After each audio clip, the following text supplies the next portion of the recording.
Ribbit. Ribbit. Change your strings. Change your strings. Hi, I'm Charles Stier, and we're broadcasting here from the secret room somewhere on the World Wide Web at cherryvalleymusic.com. And today's lesson is called Changing Strings. Now, this lesson is going to be even more controversial and dangerous than our lessons on pick and pick control. I hate this. Protecting yourself while you're changing strings?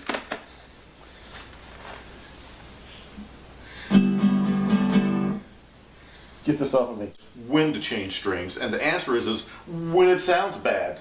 Now, here's a classical guitar that's in tune, but as you can hear, when you play it the harmonic, it's not a true octave. Also, the sound is a little wonky. The strings feel a little gritty. We'll get a close-up on that in a minute. And just in general, the sound is lackluster and dull. Now, we're going to show you how to change strings on classical guitars, acoustic guitars, and electric guitars. But before we do that, let's talk about the variables of strings. Now, even more than picks, there are a zillion different kinds of strings. I mean, the variations are amazing. Most guitar strings are made of high carbon steel content. That's a rod that's been extruded, drawn out very, very tightly into a single steel wire. A lot of these are now protected by tin. They're protected by anti-rust coatings. They're what are called round wounds, flat rounds, semi-round wounds, bronze coated. There are some that are cryogenically frozen and then brought back to life to have string where what's wrong, what's right for you? I don't know. It all depends on you. It depends on your guitar. It depends on your kind of guitar.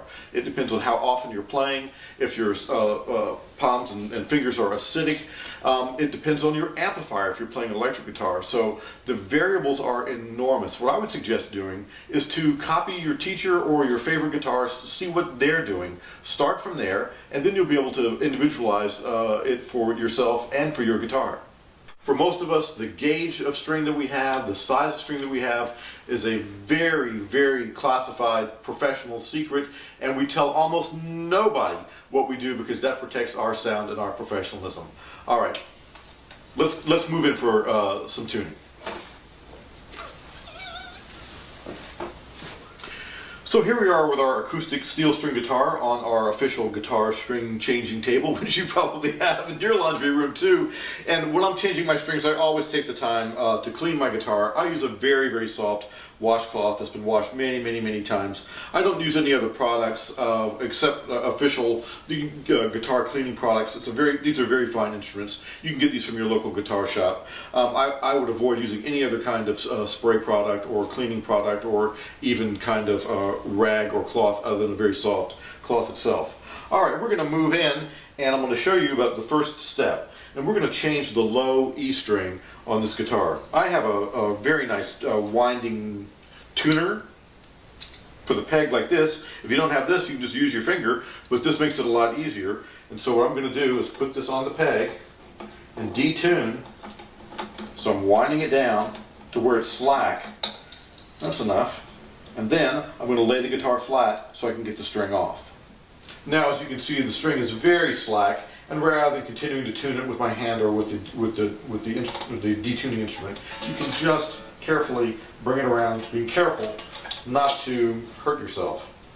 The next step, while I have the strings off, is I have just an artist's brush here, and I just carefully clean the dust around everything, just generally cleaning as we go.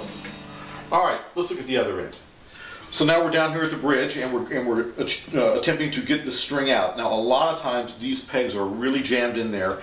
I have a needle nose pliers, which I would say use very, very, very, very, very, very carefully. And you can go under there and just gently, super gently rock it back and forth, boom, until it pops out like that. Notice I've got my soft cloth here, so that it's so easy to scratch the surface of your instrument either with inadvertently with the tool or with the ball end of the string. Now, it's time to put the new string on. So here we are with the peg. We're going to lay that right inside the string there, because on the inside of the guitar, it's going to look like that inside the body, where it's underneath the body being held by that and by the pressure of this peg. So the string goes in, the peg with the groove facing that away goes in there, and the string is then held here. Now we're going to go for a close-up shot to the other end.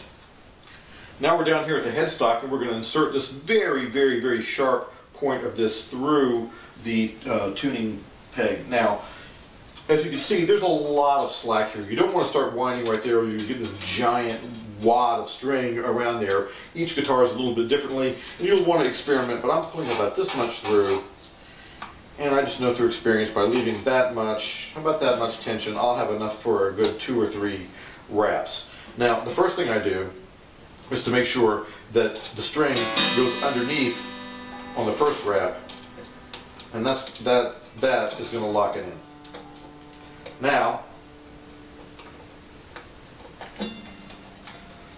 we start to wind it on.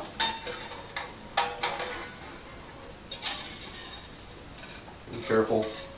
It's very neatly done, and that will tighten up beautifully as we go along here.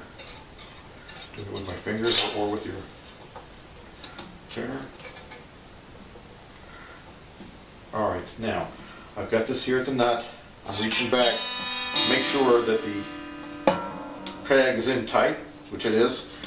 So here we are, I've got about this much slack left in the string. What I like to do, some people don't like this, but I find that it helps to get the string ready, is to hold this down and just stretch it one time, and then continue to tune it in, making sure that is in there. So here we are with the string wrapped around here nicely 2 or 3 times. When you're working on the higher strings, we usually try for 5 or 6 wraps that will help on the E string, the B string, and maybe the G string.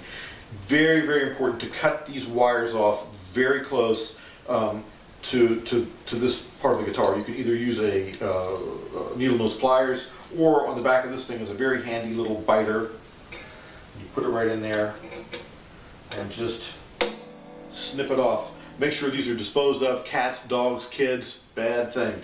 I myself have bled many a time by not snipping this off soon enough or clean enough. And if you don't, it'll also rip up the inside of your guitar case. We'll put the tuner on. We'll bring our E up to pitch.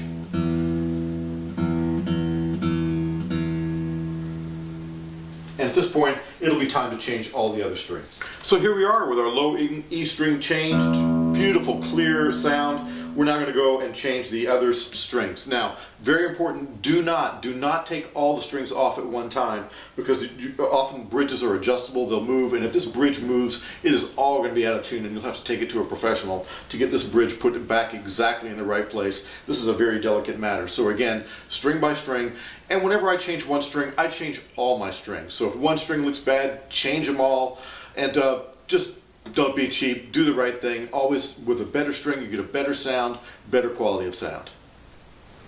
So here we are with the Gibson Les Paul electric guitars, and again we can see the bridge here. This is a tunable bridge, but each has a groove in it, just like your acoustical guitar will, about where to set that string. With electric guitars, this is called the tailpiece, and they come in a variety of shapes, but whatever the case, that end just comes slipping out rather than going down into the acoustical guitar. So that's how the string is both taken out and put back in snugly when you're tuning back up on this end. And as you can see, here we are at the nut. The string is going to go right in that groove as we make our final tightening. And it's very important to note that the strings are wrapped counterclockwise on the lower 3 strings and clockwise on the upper 3 strings. Charles Stier here, cherryvalleymusic.com. Thanks for coming. We'll see you next time.